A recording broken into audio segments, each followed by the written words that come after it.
شباب، عاملين ايه؟ حلقة جديدة من حلقاتنا النهاردة، يا رب دايما تكونوا بخير. طبعا ألف مليون مبروك لجمهور النادي الأهلي بالفوز على استاد أبيجان 3-1. طبعا هنتكلم عن ماتش امبارح، بس قبل ما نتكلم عن الماتش مننساش نعمل سبسكرايب للصفحة ولايك للفيديو ونفعل زر الجرس عشان يوصلنا كل جديد. وطبعا مننساش ندعي لإخواتنا في فلسطين وفي سوريا وفي لبنان وفي السودان ولكل الأمة العربية يا رب العالمين. طبعا هتكلم عن ماتش امبارح.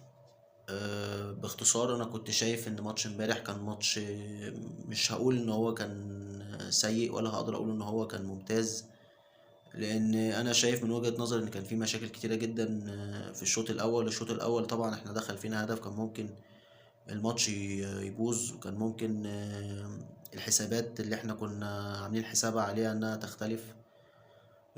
طبعا شفنا طبعا الهدف الاول من استاد ابيجان، الشوط الاول كان ممكن يكركب الدنيا خالص في المجموعات. النهارده اورلاند زي ما احنا شفنا كده كسب 2-1 كسب 2-1 شباب بلوزداد. الماتش خلص 2-1 لاورلاند. طبعا المجموعات اصبحت النهارده ان الاهلي التاني المجموعة 10 نقاط. طبعا ودلوقتي بالنسبة لأورلاند هو الأول برصيد 11 نقطة، فرق نقطة. طبعا لسه شباب بلوزداد زي ما هو برصيد 6 نقاط، ونفس الكلام برضو ل استاد أبيجان لسه برصيد نقطة زي ما هو. كان ممكن الموضوع يختلف طبعا لو كان ماتش امبارح خسر الأهلي، كان الموضوع كان ممكن يروح في سكة بعيدة جدا، ألف بعد الشر يعني. بس أنا شايف إن الشوط الأول احنا عاملين ماتش شوط سيء جدا. طبعا غلطة ياسر إبراهيم في الشوط الأول بخصوص الهدف. الراجل امبارح برضو كان مارسيل كولر ما اثرش باي حاجه تكتيكيا. الراجل كان بيتعامل بان هو يكون هو وامام عاشور، اسامه ابو علي وامام عاشور. كان بيتعامل مارسيل كولر تكتيكيا ان هو يضغط بالاتنين قدام، ان هو يستغل الاختراقات من ناحيه الاتنين. وكان طبعا بيضم من ناحيتهم حسين الشحات، بس حسين الشحات طبعا انا كنت شايف انه امبارح كان وحش جدا. حسين الشحات كان بطيء جدا، وكان في الاختراقات ما كانش عاجبني. يعني كنت شايف ان حسين الشحات المفروض ان هو يكون عنده احسن من كده. بس انا شايف ان حسين الشحات الكيرف بتاع مستواه بينزل جدا عن الاول، مش ده المستوى اللي احنا كنا شايفينه خلال الفترات اللي فاتت. نكمل كلامنا من حيث الشوط الاول. طبعا احنا قلنا ان في هدف دخل عن طريق استاد ابيجان. طبعا اللي هو اللي اسمه بوبنزا او بوبنزي تقريبا. طبعا كل ده من غلطة ياسر، وطبعا غلطة الشناوي طبعا مستواه ابتدى ينزل، مش ده الشناوي اللي احنا كنا بنعتمد عليه. الشناوي مستواه ايام ما كان في افريقيا من بعد التاسعة وساعة التاسعة كنا بنشوف شناوي حاجة تانية، كان بيفرق كتير جدا معانا. النهاردة الشناوي بيثبت يوم بعد يوم ان انا مش الشناوي بتاع زمان.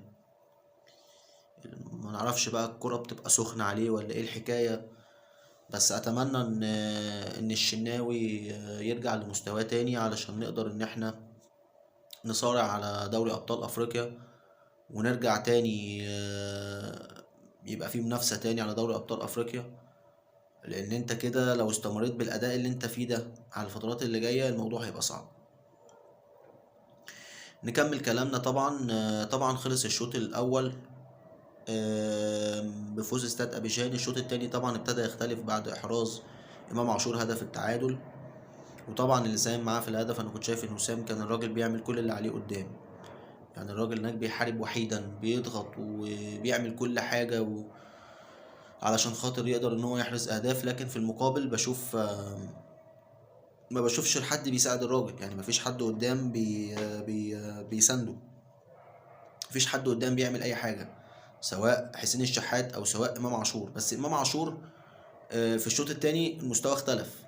امام عاشور ابتدى يضغط، ابتدى يرجع لمستواه، رغم ان انا كنت ملاحظ في الشوط التاني انه ابتدى يتعب طبعا من كتر الضغط ومن كتر مجهوده في الملعب. فطبعا ابتدينا ان احنا الحمد لله ربنا كرمنا بان احنا نعدي الماتش امبارح. قدرنا ان احنا نعدي بالمكسب والحمد لله، لان ده فرق معانا جدا في المجموعات زي ما شرحت. كان ممكن الموضوع يختلف ان انت النهارده كده باقي ماتش لكل واحد في المجموعة. منهم ماتش طبعا اللي جاي ماتش هولاند.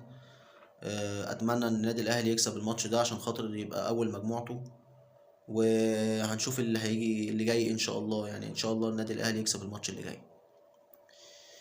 في رسالة حابب اوصلها من اللي انا شفته في مستوى اللعيبة امبارح. طبعا انا بشوف ان في حملة كبيرة جدا على كولر، واللي بيسلم كولر للجماهير هي إدارة النادي الأهلي. إن الراجل ابتدى يوم بعد يوم من ساعة ما جه النادي الأهلي. لما نيجي نفتكر مثلا فترات كولر في أول ولايته، الراجل كان معاه مصطفى سعد ميسي، وكان معاه وكان معاه برونو سافيو وكان معاه شادي حسين. طبعا شادي حسين ما اقتنعش بيه كمهاجم، مشاه. برونو سافيو نفس الكلام، ونفس الكلام برضو لمصطفى سعد ميسي. فالراجل كان محتاج صفقات، قدر بعد كده النادي الاهلي ان هو يرجع صفقات من جديد. قدر يرجع مروان عطية، قدر ان هو النادي الاهلي يتعاقد مع مروان عطية. تعاقد مع تعاقد مع امام عاشور بعدها بموسم. الراجل فرق في مستويات كتير على الفترات اللي فاتت. طبعا ممكن اتكلم عن مستويات لعيبه كانت. انا شايف ان النادي الاهلي كان بيعمل شغل كويس جدا. كان معاه كريستو، طبعا مشال اللي مش مقتنع بكريستو. كان معاه قندوسي. وهتكلم واقول ان كريستو وكندوسي ليه كولر مش ما كانش مقتنع بيهم. الكندوسي عنده مشكله دفاعيه. كندوسي بيهاجم بس ما بيقدرش ان هو يدافع. كولر دايما بيبقى عايز اللعيبه تكون ماشيه معاه في الخطوتين، دفاع وهجوم. الحته دي موجوده في امام. لو كنا شفنا امام امبارح كان بيجري في الملعب كل محيط الملعب. الراجل امبارح كان بيعمل اداء اكتر من رائع. نفس الكلام برضو ممكن اتكلم عن مروان عطية. مروان عطية كان عامل اداء كويس جدا جدا. انا شايف مروان عطية. انا دايما بدعي للراجل ده وامام، يا رب ان شاء الله يرزقكم بالاحسن، لان بجد انا شايف ان دي اللعيبه الرجاله اللي تستاهل انها تكون موجوده في النادي الاهلي. نفس الكلام ممكن اتكلم عن وسام ابو علي برضو نفس الكلام. طبعا بقيه اللعيبه انا شايف ان المستوى الكيرف بينزل، وهي دي مشكلتي مع النادي الاهلي. في ماتش امبارح اللي انا لاحظته في الشوط الاول ان الكيرف بينزل. هنرجع لمرجوعنا في موضوع كولر. طبعا انا زي ما قلت لكم انا مقتنع ان الراجل ده عايز ان هو يعمل حاجات كتيره جدا مع النادي الاهلي وطموحات عالميه. لكن اللي مش مساعده الاداره المفترض ان هي ضحكت على كولر بان هم مشوا احمد عبد القادر، وقالوا له احنا هنجيب وينج مكان احمد عبد القادر، وينج كويس. طبعا انتظر لحد ما يشوف الصفقه. طبعا جابوا رضا سليم الراجل ما كانش مقتنع بيه. طبعا نفس الكلام لاليو ديانج. ودي كانت من وجهة نظري كانت اكتر حاجة خلتني اتضايق جدا من ادارة النادي الاهلي، ان هم بدل ما يجيبوا بن رمضان راحوا جابوا له عمر الساعي ب50 مليون جنيه. يعني دي اكتر صفقة انا شفتها. مش هقول صفقة طفش، يمكن صفقة طفش دي تبقى اقل كلمة ممكن اقولها. وطبعا عمر الساعي ما حملوش حاجة، لان الراجل انا ما شفتوش في الملعب. بس طالما انا قناعتي من قناعات كولر، فطالما كولر مش شايفه ان هو الشخص الواو، او بمعنى صح ان هو اللعيب اللي هيجي منه، فانا قعدوا دكه اللي انا مش محتاجه. لان ده انا شايف ان عمر الساعي مش من امكانيات ديانج يعني. يعني ديانج كان عنده مشكله كبيره جدا في حته استلام الكوره، بان الراجل لما بيستلم ما بيكونش وشه للملعب، لا بيبقى ظهره للملعب. فالكوره كانت بتتقطع منه بكل سهوله. طبعا رغم يعني من رغم طبعا التدخلات العنيفه اللي كان بيعملها ديانج كانت بتفرق كتير جدا دفاعيا. فكانت بتساند كتير جدا في حته الاحتكاكات. في الاحتكاك هو طبعا بيبقى في الواحد على الواحد في الاحتكاك، فهو اللي كان بيفوز. طبعا بدنيا اليو ديانج عالي، فاحنا كنا محتاجين حد زي اليو ديانج، ويمكن احلى من اليو ديانج. فكنا شايفين محمد بن رمضان هو الشخص الوحيد اللي كان ممكن يعمل ده. بس طبعا الاداره اجلت الصفقه، والنهارده بيتقال ان محمد بن رمضان راجع تاني على تونس، على الترجي التونسي. مين اللي ضيع الصفقه؟ انا شايف انها اداره النادي الاهلي. ان اداره النادي الاهلي تتحمل جزء كبير من ده، يعني هم ما بيعرفوش يخلصوا صفقات يعني. واحنا النهارده اهوت ابسط حاجه احنا بنشوف الكلام ده كله عملي، بان النهارده 12 واحد ولحد دلوقتي ما جبناش اي صفقه. الاهلي ما تعاقدش مع اي صفقه. نرجع لمرجوعنا في حته الصفقات. فطبعا القندوسي كنا المفترض نجيب بديل.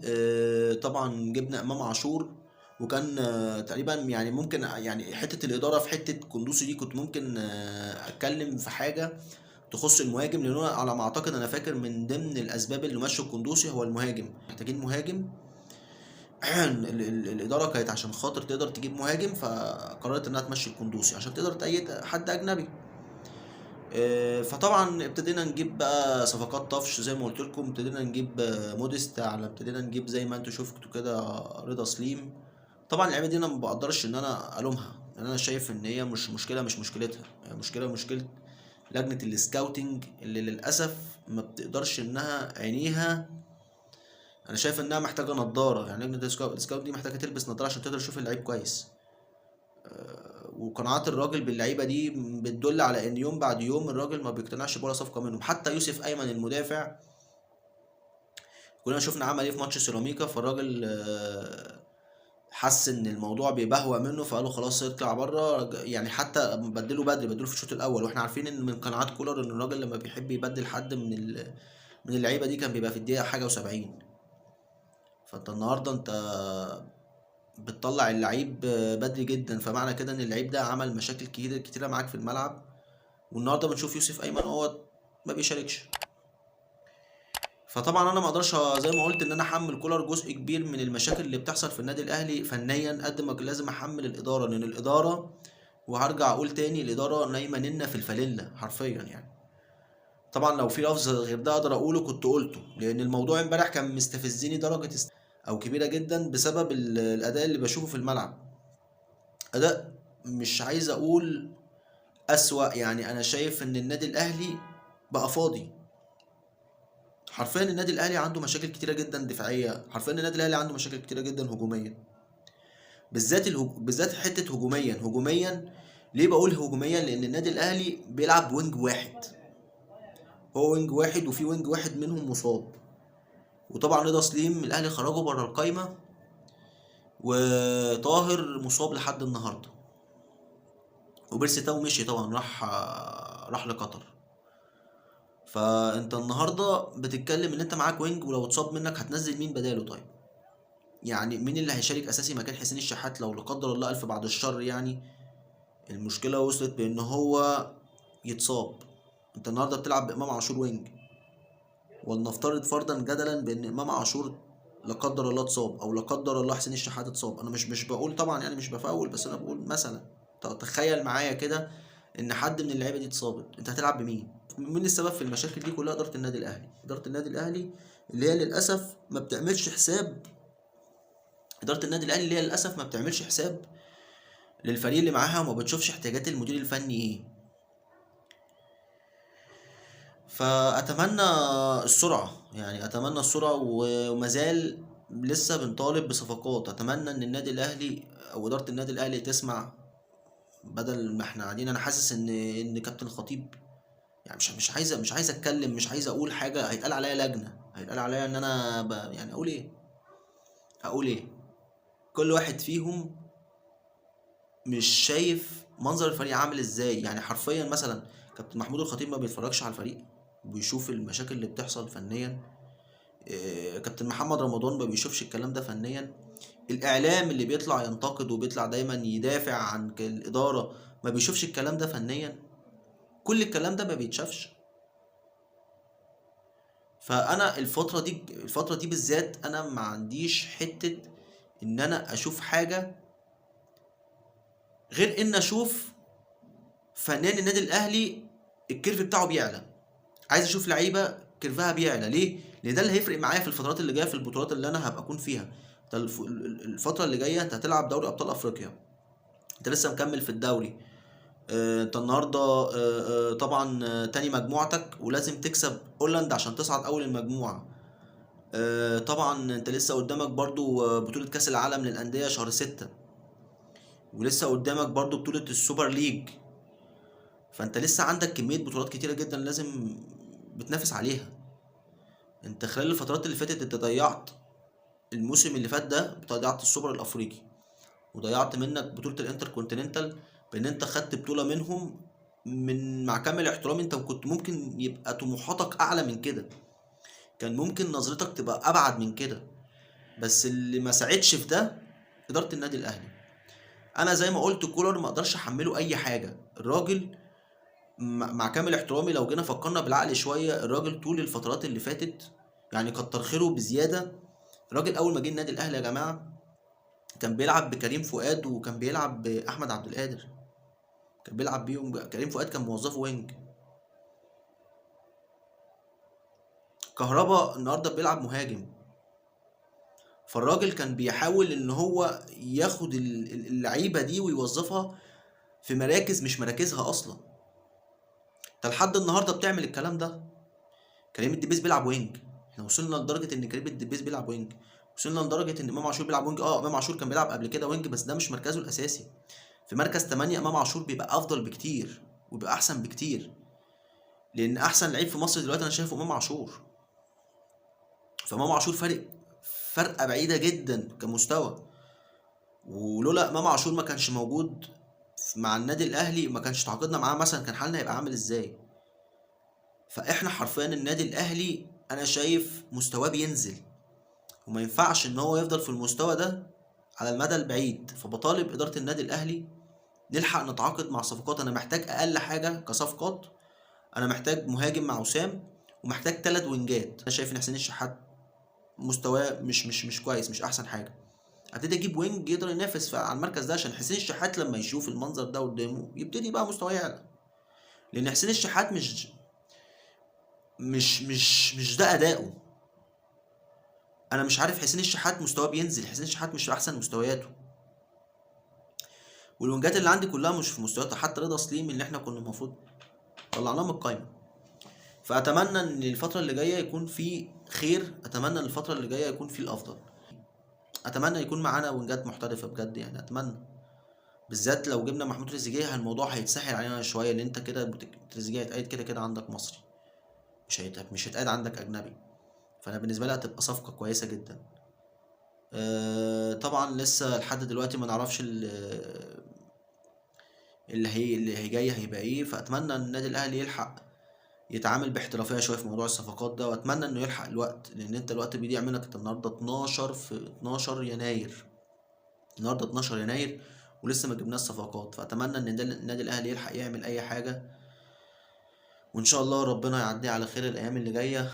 اتمنى من كل اخواتي وحبايبي ما ينسوش يعملوا سبسكرايب للصفحه ولايك للفيديو ويفعلوا زر الجرس عشان يوصلهم كل جديد. استودعكم الله.